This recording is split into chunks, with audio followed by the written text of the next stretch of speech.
సమస్య 67. ఈ అవతారాలన్నీ దేవుళ్లేనా? దశావతారాలంటారు.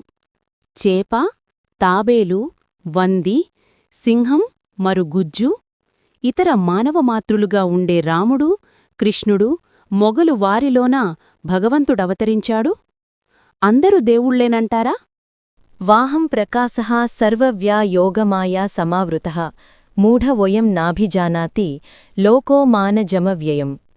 అప్పుమో, అవెన్నీ దైవాంశలే.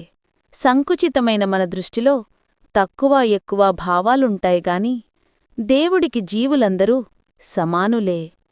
ఒక్కొక్క ప్రయోజనం సాధించడానికి ఒక్కొక్క అవతారాన్ని ధరించాడాయన.